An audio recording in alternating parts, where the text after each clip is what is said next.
Hi guys, welcome back to At Home with Holly. My name's Holly. I'm so glad you're here with me today. Today we are going to be doing our early June garden tour. Let's get started, take a look at what we got growing today. So we'll start off over here this time. We have our rain barrel project that we got the first part done, we got it built, and then other projects have come up, so it's been on hold. We have the panels that I'm going to use to put in front of the rain barrel projects once they're done as well. So they're just going to stay there for a while. And this first bed, all of the raised garden beds on this side are 8x4 besides two of them. And so this is our sweet corn bed, and this is growing really well. We have the drip irrigation almost all the way set up. That's going to be coming in another video. We're going to be putting all of that together. But for now, we've been lucky that we've gotten just a ton of rain. So I haven't really had to water very much, but it is set up for when in the next week or two when I have that all completed being set up, and then we'll go ahead and be able to use that drip irrigation. So the first bed is our sweet corn. The second bed is our asparagus. So we harvested the asparagus for several weeks until we could eat no more and we could give away no more of it.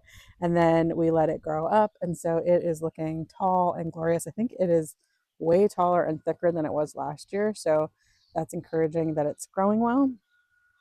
In this first pot at the end, we have our echinacea. And then in the second pot, we have echinacea, which is coneflower. We have our dill. We did not plant any dill this year. All of that dill just self-seeded volunteer from last year. It's growing in the rocks along the garden beds. And so my daughter Olivia has just been transplanting it into here. And so we decided that this is now going to be the dill pot. So we have the dill, echinacea. It looks like there might also be one. This is either an aster or a weed. So we'll see. We'll see what happens. We have zinnias on the edge, and then we have Patterson onions in this bed. We have Patterson onions. It's been raining this whole week, so I definitely need to get in here and weed. But so far, we have our Patterson onions. Inside there, we have two heads of cabbage in our brassica cage. We have a lot of cabbage moths, and so anything that would get damaged by them, I always put inside the brassica cages. We built those together. So I have them in a couple different spots around the garden. Next to the brassica cages, we have our sugar snap peas, which are going crazy. I have not been harvesting these enough, evidently, because they are very prolific and make a great garden snack.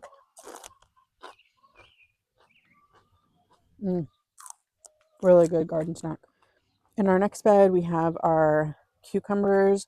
We're going the English style cucumbers, the seedless ones. So they're the unagi cucumbers. We have three of those growing. And then in between the cattle panel trellises, we have celery, one celery growing back there. We have room for something else right there, but right now it's just the celery. So these cucumbers are going to grow up and over on this first trellis. And then on the second trellis back there, we have more melons and stuff. But in this bed, we have our red wing onions that are going to be growing. I think these are the red wings. Although they look white. So maybe these are Patterson's. I guess it'll be a surprise when they get a little further. But I think some of these are Patterson's and some of them are Red Wings in both of the beds. I think I kind of mixed them up while we were planting because I didn't have enough of one. So I just filled it in with the other. So we also have more nasturtiums. I love growing the nasturtiums. They are edible, but I don't really enjoy they're kind of like a peppery flavor. But you can use them in salads and stuff like that. I just like growing them because um, they attract the bugs that you don't want. So they're kind of like a trap crop. So the bugs that you don't want, like the aphids and anything stuff, they'll stay on them. And then the good pollinators will come in and eat them because they're there just waiting for them, which is a lovely way of being. And then in this bed, we have violas. Our violas self-seeded. You'll see when we get to the chicken coop, our violas self-seeded like crazy. And so my daughter Olivia wanted to put them in random places to help them grow. So add a little more pretty to our garden. So we have these, and then we also have rudbeckia growing in here that's self-seeded. Rudbeckia is not a perennial where I live. Our winters get too cold for it to perennialize here, but they do self-seed very freely. So that's self-seeded from last year. And then on this side of the trellis, we have our first of our melons. So this one is a honey rock cantaloupe. This one is a Sarah's Choice cantaloupe. And kind of got to help them when they first start growing, kind of tell them where to go, that this is how they're supposed to grow. And then once they get going, they'll figure it out. So just kind of keep tucking them back up in there. And then this last one, this one's a Sarah's Choice as well. So on this trellis, we have the first 3 of our melons and a few weeds. And then on this trellis, we have our watermelons. And so these are actually yellow watermelons from Johnny's. And I'm excited about those. I can't remember if all 3 of them in this bed. Yep, all 3 of them in this bed are the yellow watermelons. So those are smaller size. Those are going to be delicious. And in this bed, we have our sweet peppers. We have tons of bell peppers. We have purple bell peppers, yellow, red, lunchbox size, the giant green ones. We have a ton of them.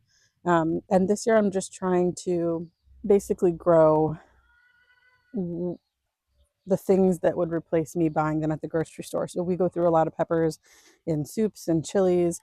We eat them as snacking. I put them on salads. We just go through a lot of sweet peppers. And so I wanted to make sure we had enough for fresh eating, and then also enough to be able to put away for all the things that we use them for in our cooking over the winter and next spring. So definitely, I think we should have enough. We have about 25 pepper plants in there, sweet pepper plants in there. So I'm hoping that that is enough. In the front of this bed, we have our shallots. So we have our conserver shallots and Zabroon shallots growing in the front of this bed. And then we have more echinacea and self-seeded dill growing in the front pot. These 2 nasturtiums are very, very happy, probably from all the rain that we've been having. So I do put nasturtiums along the front of most of the beds. So these 2 are super happy and healthy. And then this bed has our spicy peppers. So we have just a ton of different varieties of jalapenos, basically. Again, we're going for production this year instead of kind of doing all the different fancy varieties. Some years I really try to play and do different varieties and see which one's our favorite and what do we like for. And then this year is definitely more of, backyard grocery store type situation. So I'm definitely trying to make sure that we have the ones to produce more than what we need so we can share with friends and be able to not have to purchase any of them.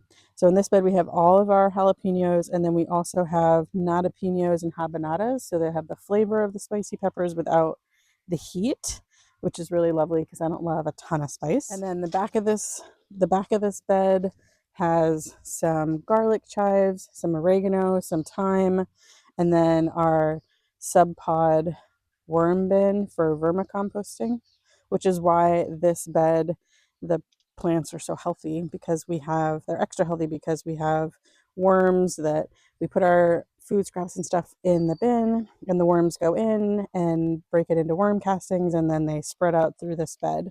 So this bed is extra nutritious. And it's just a second way for us third way really, for us to be able to not be wasteful of our food scraps. We have our chickens, and we have our regular compost bins, and then we have our sub pod worm vermicomposting, our worm bins. So this next bed has our first of our 2 tomato trellises. Along the outside of the bed, I did put some onions that we had. We have Olivia's fairy garden and pollinator watering. Down the middle of the beds, I have planted carrots in between the 2 tomato beds. I like to practice high intensity spacing so that I use the living plants to cover all the bare spots so that we don't have as many weeds. We still do have the occasional weed, obviously, but way less doing it this way. So We have 20 different tomato varieties. So this bed has, I'll have to dig for the tags. This bed, the first one is Gold Meadow Slicer. The second one is Paul Robeson. The second one is Dr. Wychie or Witchy. The third one is Brandywine. The next one is German Pink Slicer, and then a Pineapple Slicer. I like to grow a variety so that we have some slicers, some paste tomatoes for production, and then some cherry tomatoes as well. Eating fresh tomatoes is not my favorite thing. I don't really enjoy fresh tomatoes unless they're in like a pico. But I'm not someone that's going to eat a tomato sandwich or anything like that. But I do like the flavor that it gives my sauces or chilies or whatever to have the different varieties of tomatoes in there. So I do have some sweeter ones, some red paste ones, and all that kind of stuff just to mix it up a little bit. So on the second half of this bed, we have our lettuce, our first of our lettuce patches. And then we have some more tomatoes that I will have to dig through the lettuce to find out what variety this is. This is, let's see, Sheboygan. This is a Sheboygan paste tomato, the first one.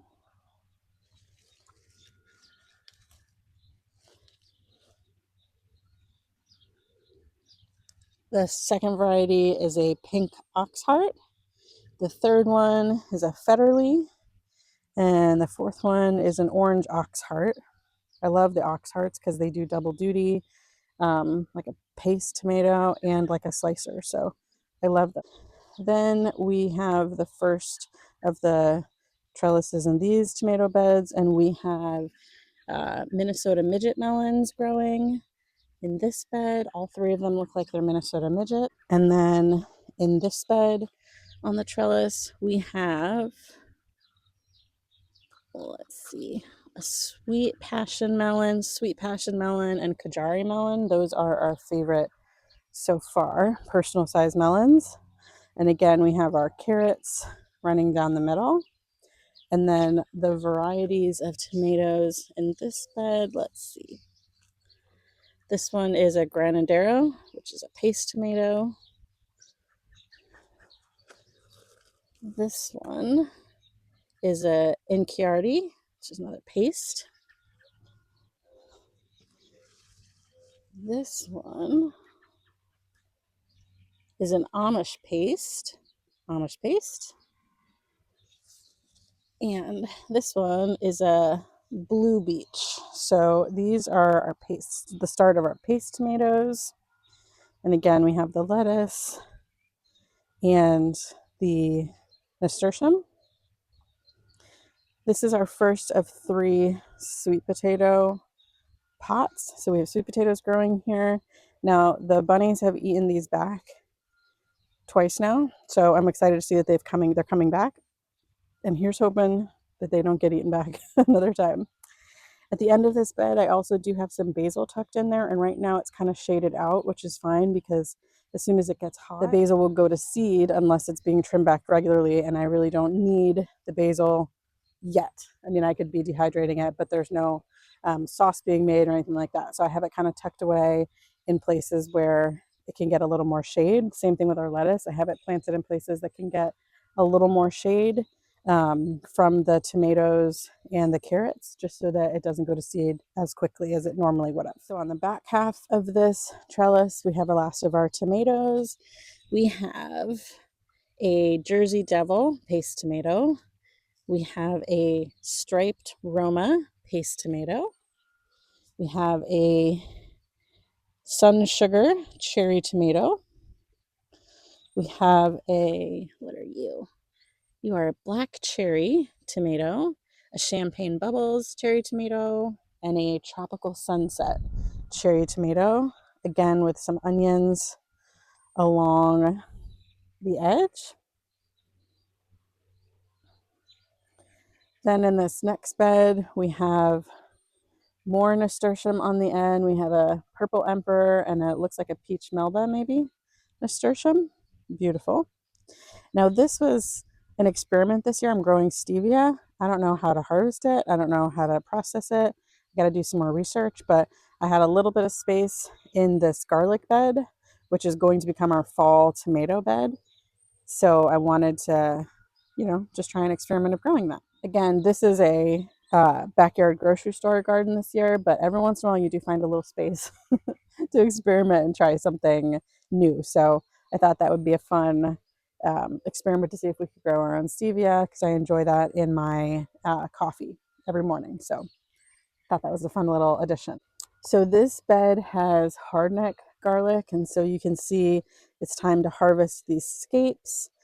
These are ready, and then we can dehydrate them, powder them up, and use them as garlic powder. It'll be green, but it's a very, very strong garlic flavor, and it's like a free bonus product when you grow the hardneck garlics.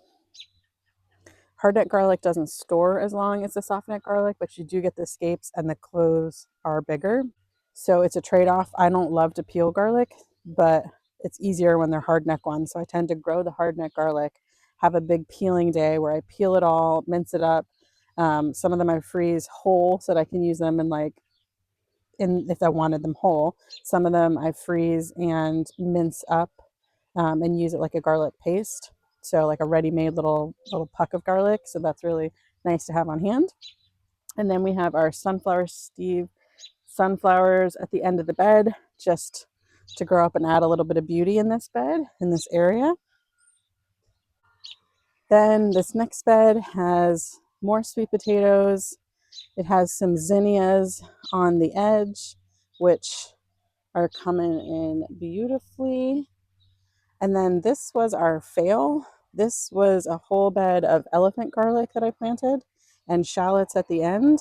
And the elephant garlic bulbs just rotted. Most of them just rotted. So I probably mulched too heavy, and I learned a lesson from that. But luckily we have our whole other bed, so we're going to be good to go. And then at the end of the bed, I have more of the Sunflower Steve sunflowers. I have a couple shallots that are bolting a little bit and going to seed. And I thought, well, maybe it'd be fun to save some seed from those. And then I have some lettuce that is going to seed as well. And again, I thought, well, maybe I'll practice some seed saving and kind of let it go to seed. So this bed is going to be elephant garlic again next year, assuming that I do a better job of mulching it, not as heavily so that it doesn't rot. And then this bed is our potato bed, and it is glorious. We've got some of them that are starting to die back, and some of them, we've got different varieties along the way. So this variety is going quicker and definitely starting to die back, but I'm excited about the progress of it. It is huge and thick and green. So growing potatoes, you never know what's under the surface. It's like a treasure hunt, but I'm thinking that this treasure hunt is going to be fun. But it's even growing across, so it's hard to walk through. So I'll stand on the edge to show you Olivia's bed. This is Olivia's bed, and she wanted some flowers and some food. So we've got green beans because that's her vegetable of choice that we grow in our garden. We have her marigolds that she's been saving the seeds and replanting from her first grade teacher. So that's Mrs. Lloyd's marigolds. We have the snapdragons because she loves them. This time we grew some celosia so she could make some pretty bouquets. And then back there we have what looks like a self-seeded sunflower. So we'll see.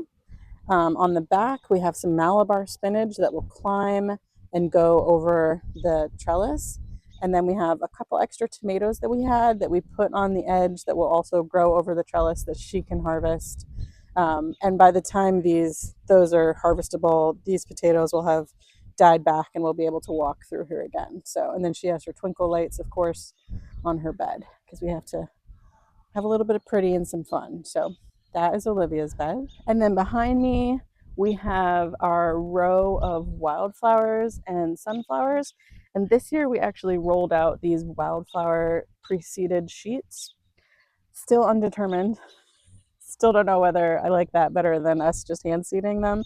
We did go ahead and throw in some sunflower seeds as well, just to make sure that there were extra things growing. So we'll kind of see how that goes. But so we have some echinacea, we have some coneflowers, we have some zinnias, we have a whole bunch of wildflower seed mixes. So we'll see how it goes. And then we have our row of arborvitae, just a little bit of privacy between our house and the school fields that are just open to everyone to play in. So we wanted just a little bit extra privacy. And then this area behind the chicken coop is kind of a work in progress. This used to be just grass, and then we have the fencing underneath so that like a predator proof skirting around there. But I wanted it to be a little more pretty. So we have a whole bunch of like ice plants and the creeping thyme and that kind of stuff back here planted every so often, just kind of a random little bit. And then I got some pea gravel that we're going to put down so it'll match the other side as well. And then this, of course, is our chicken coop. I'll take you guys in there in a minute. This is our first of our 3 green stalk planters. This one has the alpine strawberries, and the alpine strawberries are the white yellow strawberries, and they kind of taste like a strawberry and a pineapple got together and made a different kind of berry. They are absolutely delicious and they are prolific. So I had them planted on the other side of the garden in the berry area, and I went ahead and um, transplanted them and bought some little plugs to fill in the gaps so that we could have them in the planter. I just really like harvesting strawberries from a planter versus on the ground. I think they get less bug damage. I think it's better on my back and my knees, and it just makes it more enjoyable. So we have all of our strawberries, almost all of our strawberries, in the green stalks this year. And then at the top of this green stalk, I picked up some marjoram, and we grew some parsley from seed and some rosemary from seed and some sage I picked up at the local garden center too, just so we had some extra herbs that were up high and harvestable.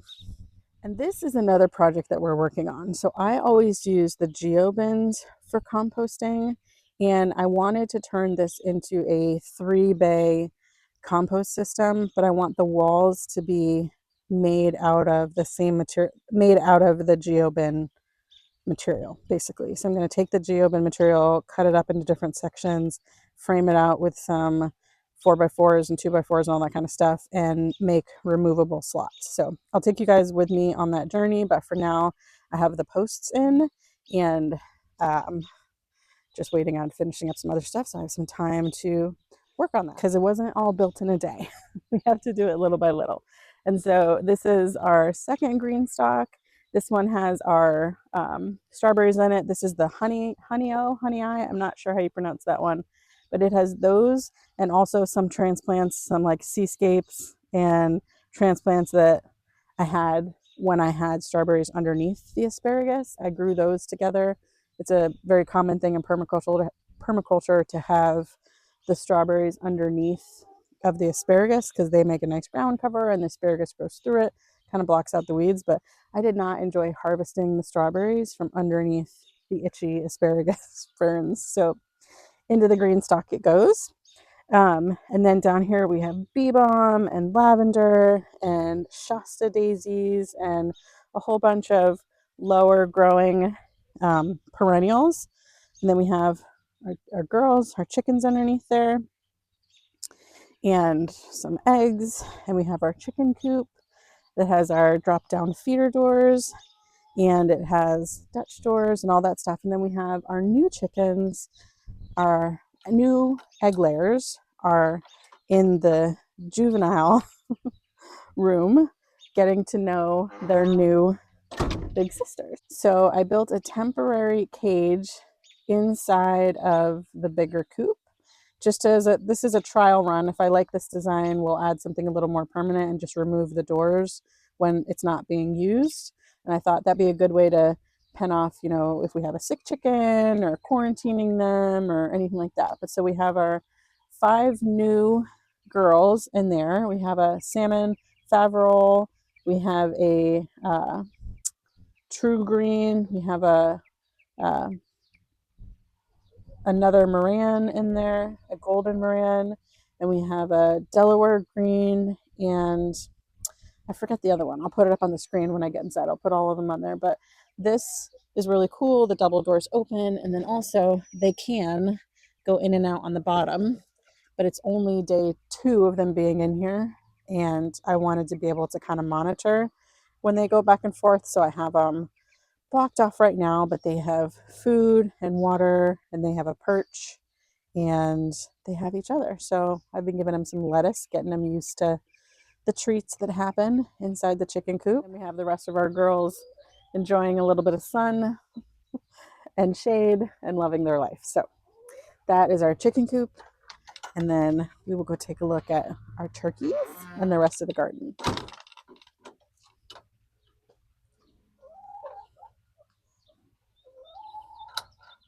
They don't know why I didn't give them more treats.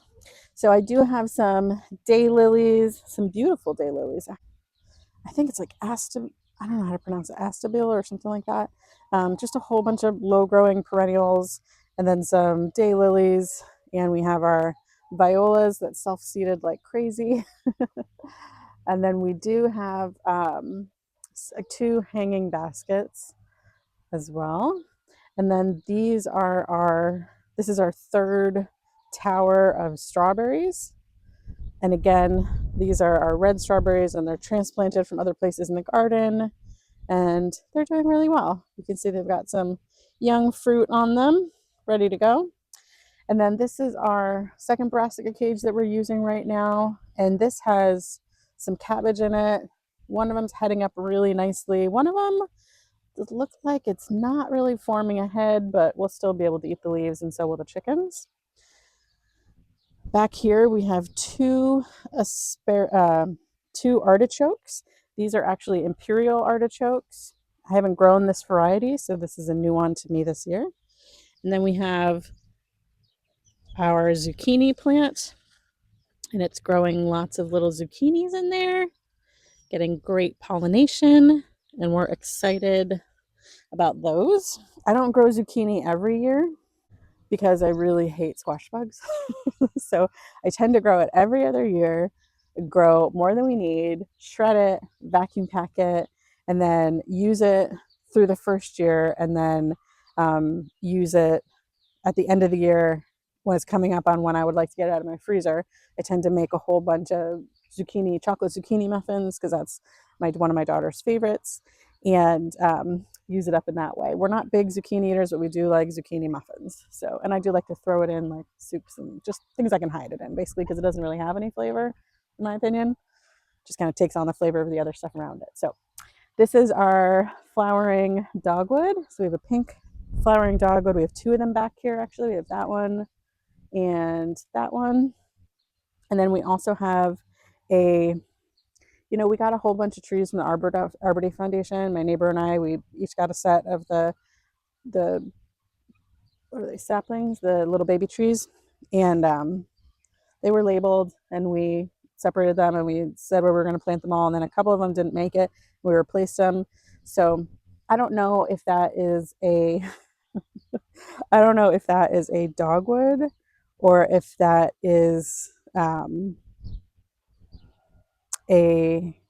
I'm not sure what kind of tree it is. If I remember, I'll put the name of it across the stream, but it could be a dogwood. It could be I think it's a dogwood, but we'll see. And then we're coming up on our orchard and our turkeys. So these are our turkeys. We have 8 turkeys.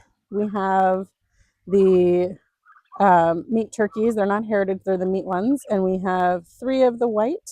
We have 2 of the bronze and 3 of the black turkeys. And we have really enjoyed growing these turkeys. They're like dogs. Like, they're very friendly, and they follow you around, and they're just really low key compared to the chickens. So we've really been enjoying them. They're really gentle. They only have a few more weeks left, and then they will be going to freezer camp. This is our first year doing meat birds. So we have our chickens coming about a week or so right before these head to freezer camp. They'll be coming, and coming out into the turkey tractor will become a chicken tractor. So we have our turkey tractor that has our trailer jack wheels on it, so that we can lift it up, wheel it, put it back down again.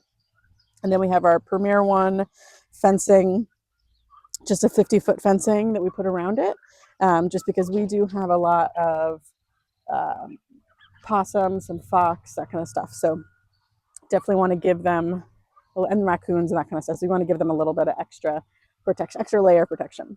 Then we have our first of our berry beds. So this bed has our first of our blueberry plants. This one got halfway eaten by the bunnies.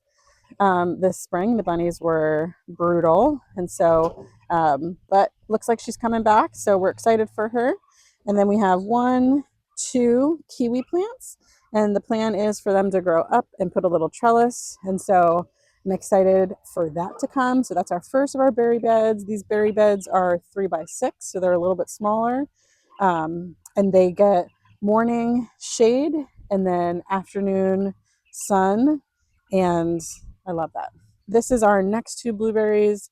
And these are, that blueberry bush gets about 4 to 6 feet, and these get 3 to 4 feet, so they'll grow up together. This is the first of our grape plants. We have Somerset grapes. We have a couple other varieties of grapes, so I'll put them across the screen, but we have 3 varieties of grapes, and they're doing really well. They broke off during the winter, and they broke off really low, so I'm happy to see that they are growing back in a very strong, vigorous way. And I think we might actually get grapes this year, so that's exciting. And then this is another blueberry plant, and we had Patriots and Chandlers.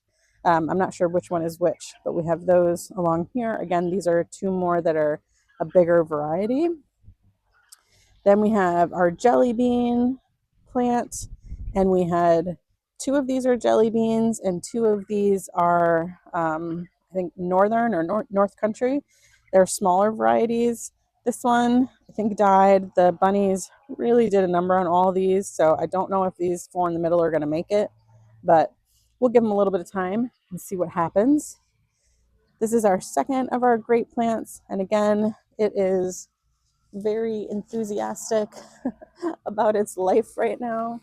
It is doing really well and growing in a very strong way. So it is looking glorious and happy with its life. These are our golden raspberries. We trimmed these all the way back down to the ground late winter, and so these have been growing and doing really well. So I'm excited about that harvest.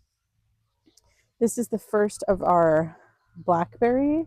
We have thornless blackberries in this bed and in that bed, and they're doing super well. We have our third of our grape. These are our Reliance grapes, Reliance seedless grapes. And again, it's looking great. I think we might even get some berries this year. This is a very large weed, which we do not need.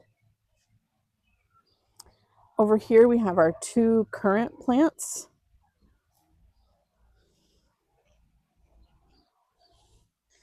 We have our pink champagne currant and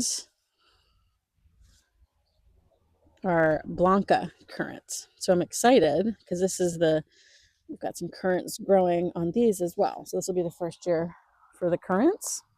And I love having the currants and the grapes and all the fruit trees that we're about to look at, because perennial fruit, where it's just going to keep coming back every single year, is amazing. And it takes a while to get it established, but then once it's established, you're good to go. So this is the first of our fruit trees. It is a plum tree. All of our trees are either dwarf or semi-dwarf, and we keep pruning them back to a manageable level. I don't want to have to be getting on ladders to collect fruit. But this is our plum tree. No plums this year. We planted this a few years ago, I think 2021. And so no plums yet, but I'm excited for it. This is our mulberry tree. It's an everbearing mulberry tree. And this one had a hard year last year, and I wasn't sure if it was going to make it, but a whole bunch of new growth. So that's exciting. This is the first of our peach trees. There might be peaches on the inside, but I don't think there are any peaches on this guy, but he's looking super healthy and vigorous, and I'm excited about that. Our neighbor has a peach tree right across the fence, so we'll still get to snack on some yummy peaches this year. And then this is our cherry tree. Again, I think cherries are, this one's probably going to take the longest to fruit. I think they take 5 years. So no cherries this year, but we'll keep waiting. This is our new peach tree. This is a white flesh peach, and this one has peaches on it. I was super surprised, and I really should pluck these peaches off and let the tree focus on growing, but I don't think I'm going to. I think I'm going to let it grow and enjoy the 2 or 3 peaches.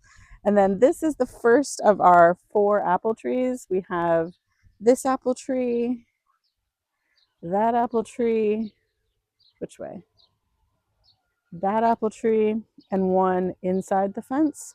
So our apple trees are Fuji, Honeycrisp, Macintosh, and Jonathan. And I don't know if this one is a Macintosh or a Jonathan because I bought them both at the same time. So I don't remember which one's which, but they'll be delicious either way. We like all of them. This one actually is growing apples for the first time. So that's exciting. These are our first apples. Super excited about that. And then we have 2 new additions to our fruit trees. We have a nectaplum, which is a mix between a nectarine and a plum. I'm excited about that. This is its first year here. And then we have inside the fence, we have a pawpaw tree. And I have never had a pawpaw, but from the sounds of it, it sounds like something that I'm really going to like. And it's native to my area. I'm in Northwest Ohio, and there's not a lot of fruit that are, native to this area in terms of like things that taste like tropical fruit. So I'm super excited to be able to have a tropical fruit grown here in Northwest Ohio. So I'm excited about that. That is going to do it for me today. That is our garden tour for June. Early June 2025. I want to thank you guys so much for being here. I want to thank you guys so much for the likes and the comments and the shares. It means so much to me and my family. If you haven't subscribed yet, please consider subscribing. We have a whole lot more growing and animal projects and preserving and just fun things going on. So I can't wait to see you guys next time. Thanks so much, my friend. Bye.